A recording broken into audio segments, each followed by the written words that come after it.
ඉතින් සුබ දවසක් කියලා ප්‍රාර්ථනා කරන ඔයාලා හැමෝටම මම අද ඖෂධීය කොළකඳ පානයක් හදාගන්න තමයි යන්නේ. මේ තියෙන්නේ මම කොළකඳ හදාගන්න මගේ ගෙවත්තේ මම හදලා තියෙන රණවරා පැලය.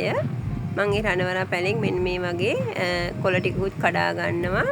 දැන් මගේ රණවරා පැලේ මේ වගේ මලුත් හැදිලා. ඉතින් ඒ වගේම හාතවාරි වලකුත් මම ගෙදරම වවාගෙන තියෙනවා. මම ඒකිනුත් කොළ ටිකක් කඩා ගන්නවා. ඉතින් යාළුවනේ වෙන්න වගේ මම ඉත ආදරෙන් ඉල්ලනවා මගේ වීඩියෝ එක හොඳයි නම් ඔයාලා ලයික් එකක් දාන්න. ඒ වගේම අලුතෙන් එකතු වෙන කෙනෙක් ඉන්නවා නම් මගේ channel එක subscribe කරන්න. ඒ වගේම කළු පාටින් තියෙන bell icon එකත් click කරන්න. එතකොට මම දාන අලුත් වීඩියෝ ඔයාලට බලන්න පුළුවන්. ඉතින් මම මෙන්න මේ වගේ රණවරා ඉති කීපෙකුත් කඩා ගත්තා. ඒ ටික මේ විදිහට කොළ ටික සූරලා අරගෙන තියෙනවා. අපි වංගෙඩිය කොටා ගන්නවා නම් මෙන්න මේ වගේ ඉති පිටින්ම අපිට සෝදලා අරන් කොටා ගන්න පුළුවන්. නමුත් මම බ්ලෙන්ඩරේ බ්ලෙන්ඩර් කරන නිසා මම මේ විදිහට කොළ ටික සූරලා තමයි කඩා ගන්නෙ. ඉතින් අපි මේ කොළ ගන්නකොට අපි කොළවල අනිත් පැත්තත් බලන්න ඕනේ. මේ වගේ පැත්තේ ඉන්නවා සමහරක් වෙලාවට චූටි කුමි සතුන්. ඉතින් අපි ඒවත් බලලා ප්‍රවේශමෙන් තමයි කොළ පාවිච්චි කරන්න ඕනේ. ඒ වගේම මම හාතවාරිය වැලෙනුත් මේ විදිහට හාතවාරිය කොළ ටිකකුත් කඩා ගත්තා. දෙකම එකට දාලා මම හොඳට ඉතින් මේ වර්ග දෙකම හොඳට 3 සැරයක් විතර හොදලා ගන්නවා මම. එකට දාලා දෙකම කවලම් කරලා අපි සෝදලා ගන්නෙ. සෝද ගන්නවා. ඉතින් ඒකම මම මේ ඇඳේක හදන්නද පාවිච්චි කරන්නේ රතු කකුල් හාල් කෝප භාගයක් විතර පිරිසිදු කරලා අරන් තීන සෝදලා. ඒ වගේම පොල් කෝප භාගයකුත් ගත්තා. මේ වගේ ඉඟුරු කෑල්ලකුත් සුදු මිරිස් කීපයක් ලුණු ටිකක් මම ගන්නවා. මේ බලන්න මගේ රණවරා පැලේ මලුත් අද හැදිලා තිබ්බා. මම මල් ටිකක් කල්ලා ඒ ටිකත් වේල්ලා ගන්නවා. අපිට ඒ බොන වෙලාවට තේ වෙනුවට අපිට මේ රණවරා මල් වේල්ලා ගත්තම බොන්න පුළුවන්. ඕන වෙනවා. ඉතින් වතුර ටිකකුත් අපිට අවශ්‍ය වෙනවා. මම මුලින්ම කරන්නේ මගේ ප්‍රෙෂර් කුකර් එකට මම සෝදලා ගත්ත හාල් ටික දාගන්නවා. වතුර දාන්නේ මෙන්න දාලා ඒ සහල් ටික වැහෙන තරමට විතරක් මේ බත් එක වතුර දාලා මම මේ ප්‍රෙෂර් කුකර් එකේ හාල් ටික හැම්බෙන්න තියෙනවා. ඒකට මම සුදු ලුණු ටිකත් ඉඟුරු කෑල්ලක් දාලා තමයි තැම්බෙන්න තියන්නේ. ප්‍රෙෂර් කුකර් එකේ අපිට හදා ගන්නකොට මේ සහල් ටික විසිල් දෙකක් යනකොට තැම්බිලා. ඒ කියන්නේ විනාඩි දෙකක් වගේ තමයි යන්නේ මේ සහල් ටික තැම්බෙන්න. අපි විනාඩි විසිල් දෙකක් ගියාම රයිස් කුකර් එක ඕෆ් කරනවා. ඉතින් මම මේ කොළ ටික මේ විදිහට හොඳට සෝදලා ගන්නවා. අපි සාමාන්‍යයෙන් කොළ වර්ග දෙවර්ගයක් වගේ තමයි මිශ්‍ර කරලා කැඳ හදන්නේ. ඊට වඩා කොළ වර්ග මිශ්‍ර කරලා ගන්න හොඳ නැහැ. මොකද ඒවා කොළ වර්ග වල එක එක පෝෂක පදාර්ථයන් තමයි අඩංගු. ඉතින් කීප වර්ගයක් එකතු කරාම සමහර අවස්ථාවලදී විස වෙන්නත් ඉඩ තියෙන නිසා. ඉතින් මේ බලන්න දැන් ප්‍රෙෂර් කුකර් එකේ මේ විදිහට විසිල් දෙකක් ගියා. ඉතින් මං දැන් රයිස් කුකර් එක ඕෆ් කරලා බත් ටික නිවෙන්න තියෙනවා. ඒ ටිකත් අපි බ්ලෙන්ඩර් කරන්න ඕනි නිසා. දැන් මං ගත්ත කොළ ටික මේ වගේ බ්ලෙන්ඩර් කප් එකට දාලා වතුර භාගයක් වගේ තමයි දාන්නේ. ගොඩාක් වතුර දාන්න. එතකොට දියර ප්‍රමාණය වැඩි වෙනවා. හොඳට කෙටෙන්නේ නැති නිසා. දැන්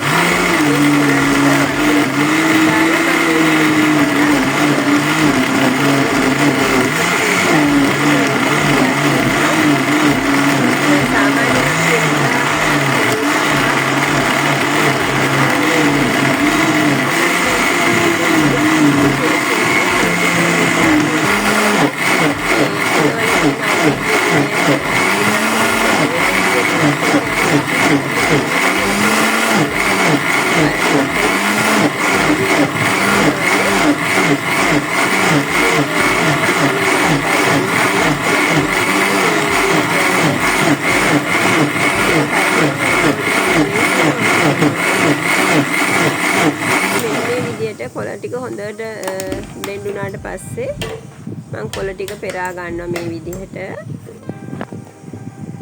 මේ විදිහට හැන්දක් පාවිච්චි කරලා කොළවල තියෙන යුෂ ප්‍රමාණය වීදුරු බෝල් එකට පෙරෙන විදිහට තමයි කරන්නේ. නැත්තම් අතිමිරි කන්න එකපාරට අමාරුයි. මේ පොල් දාලා කොටනවා වගේ නෙවෙයි. ඉතින් මේ තියෙන්නේ මම ගත්තේ මුල්ම යුෂ ටික. මම ඒ ටික වහලා පැත්තකින් තියා ගන්නවා. ඊට පස්සේ මම දෙවෙනුව කරන්නේ කොටලා තියාගත්ත මෙන්න මේ කොළ ටිකට පොල් ටික දාලා වතුර ටිකක් මිශ්‍ර කරලා ඒ ටිකත් හොඳට දෙපාරක් විතර මම බ්ලෙන්ඩර් කරලා ගන්නවා. ඒකට අපි මේ ගන්නට වතුර දාලා දැන් පොල් ටිකත් එක්ක මේක බෙල්ල කරා.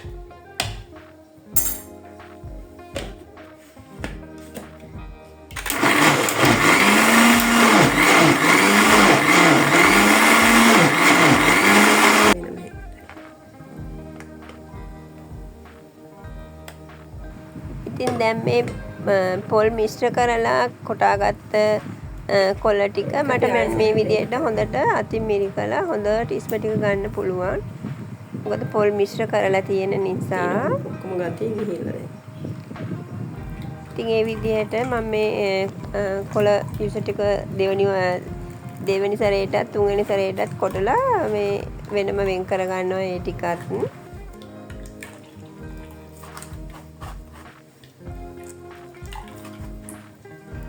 ඉතින් මේ තියෙන්නේ කොළ යුෂ ටිකයි පොල් කිරි දාලා ගත්ත කොළ යුෂ ටිකයි. දැන් මම මේ ප්‍රෙෂර් කුකර් එක හොඳට නිවිලා තියෙන්නේ. මම ඒක දැන් මේ විදිහට ඇරලා බලනවා. දැන් බත් ටික මම දැන් ඊළඟට බ්ලෙන්ඩර් කර ගන්නවා. දැන් හොඳට නිවුණු බත් ටික මම මේ බ්ලෙන්ඩර් කප් එකට දාලා බ්ලෙන්ඩර් කර ගන්නවා. මදි වගේ හින්දා මේකේ පොඩ්ඩක් ඒකට බ්ලෙන්ඩර් කරන්න දියර ප්‍රමාණය මදි හින්දා මම අර පොල් කිරි දාලා තියෙන කොළ යුෂ ටිකක් දාලා මම ඒ ටික හොඳට බ්ලෙන්ඩ් කර ගන්නවා. එකත් බ්ලෙන්ඩ් කරලා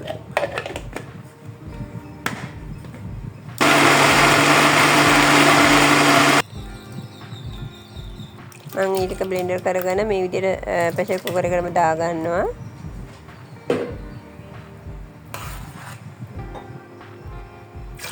ඊට පස්සේ මේ පොල් එක්ක මිශ්‍ර කරලා කොටාගත්ත කොළ ටික තමයි යුෂ ටික තමයි මම මුලින්ම බත් එකට දාන්නේ. ඒ දාලා ඒ ටික හොඳට මේ විදිහට මිශ්‍ර කර ගන්නවා. මිශ්‍ර කරලා මම ලිපේ තියලා ඒ ටික ලිපේ තියලා මේ විදිහට හැඳි ගාමින් හොඳට උතුරනකම් විනාඩි 5-6ක් විතර ලිපේ තියා ගන්නවා. තාම මම මුලින්ම ගත්ත කොළ විතරක් කොටලා ගත්ත යුෂ ටික මම මේකට එක් කරේ නැහැ. පොල් මිශ්‍ර කොළ ඉස්ම ටික තමයි දැන් මේ බත් ටිකත් එක්ක මිශ්‍ර කරලා මම මේ ලිපේ තියලා හොඳට හැඳි ගාන්නේ.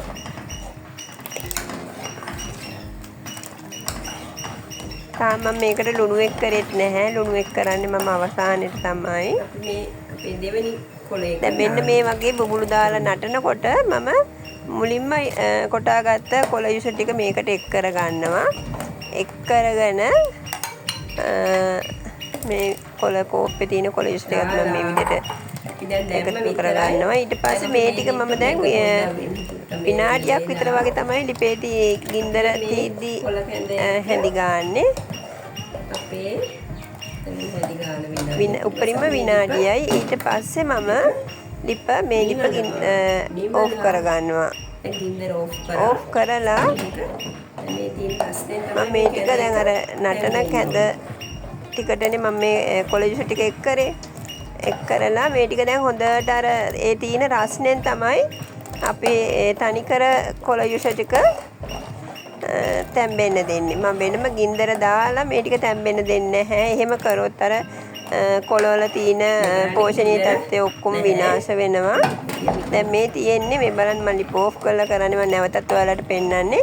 ඉතින් දැන් මේ කොළ කැඳ එක සම්පූර්ණයෙන්ම පෝෂණීය කොළ කැඳ පානයක් තමයි. කොළ යුෂ වල තියෙන ගුණාත්මක බව ඒ විදිහටම රැකිලා අපි හදාගත්ත කොළ කැඳ එකක් තමයි මේ තියෙන්නේ. ඉතින් නොනවත්වාම විනාඩි 2-3ක් විතර මේ විදියට හොඳට ඒ තියෙන රස්නෙන් කැඳේකේ තියෙන රස්නෙන් කොළ යුස ටික තැම්බෙන්න තමයි ඕනේ. දැන් සාමාන්‍යයෙන් ඔයාලා හිතයි මේ කොළ කැඳේක අපෝ බොන්න බැහැනේ. කොළ ටික හොඳට උතුරෙව්වේ නැහැනේ කියලා. කොළ රස ඇති කියලා නැහැ. එහෙම නැහැ. ඔයාලා මේ විදිහට හදලා බලන්න. සෑහෙන්නම ගුණ කොළ කැඳ එකක් තමයි මේක. කොළ රසක් කියලා එහෙම කොහොමවත්ම දැනෙන්නේ නැහැ.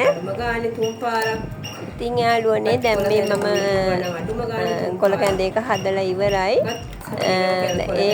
දැන් තමයි මම ලුණු ටික මේකට එකතු කරන්නේ. අපි කැඳේකට මේ අවස්ථාවේ ලුණු එකතු කරන්නේ මොකද ලුණු වල තියෙන අයඩින් උනත් විනාශ වෙනවා තද රසනේදී. එතකොට තමයි ඊට පස්සේ තමයි අපි ලුණු මම මේකට දානවා. මම මෙතෙන්දී ලුණු තේ හැඳි දෙකක් වගේ එකතු කරනවා. ඉතින් අපේ රස අනුව තමයි ලුණු එකතු කරන්න ඕනි. ඒක සමහර අය ලුණු වැඩිපුර ආහාරයට ගන්නවා, සමහර අය අඩුවෙන් ගන්නවා. ඒ නිසා තමන්ගේ රුචිකත්වය අනුව ලුණු දා ගන්න ඕනි කැඳේකට. ඒත් ලුණු වැඩි පාවිච්චි කරන්න නම් ගොඩක් හොඳ නැහැ. ඉතින් මම කොහොමද කොළ කැඳේකේ රස ලුණු කොහොමද කියලා මම බලනවා. ඉතින් යාළුවනේ සතියකට 3 පාරක්වත් කොළ කැඳ හදලා උදේට බොනවා නම් ගොඩක් හොඳයි. අමතර විටමින් අපිට මුදල් දීලා ගන්න අවශ්‍ය වෙන්නේ අපේ ශරීරයට. කොළ වලින් ගොඩාක් ගුණයක් අපේ සමට එනවා. ඉතින් මම මේ කොළ කැඳ ටික මුලින්ම දෙන්නේ කාටද කියලා ඔයාලට පෙන්වන්න.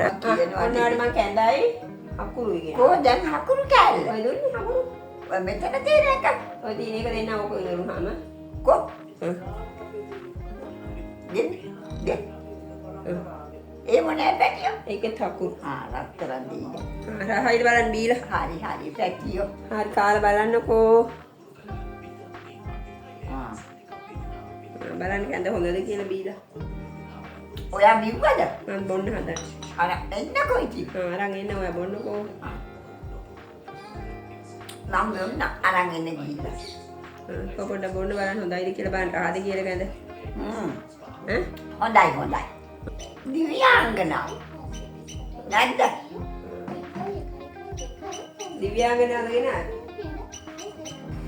ඉතින් ඒ හිටියේ මගේ අම්මා තමයි. ඉතින් එයා කොළ කැඳ වලට යත් හරි ආසයි. කොළ කැඳ දුන්නා කියලා ඉතින් මට දිව්‍යාංගනාව කියලා කිව්වා. ඉතින් යාළුවනේ නැවතත් ඔයාලා හමුවට මේ වගේ වීඩියෝ එකක් අරගෙන මම ඔයාලා අතරට එන්නම්. ඉතින් මගේ වීඩියෝ එක බලන්න ඔයාලගේ යාළුවන්ට ෂෙයා කරන්න. වීඩියෝ එක හොඳයි නම් ලයික් එකක් දාන්න, කමෙන්ට් එකක් දාන්න. අඩුපාඩු තියෙනවා නම් මට කියන්න. ඔයාලා හැමෝටම බුදු සරණයි.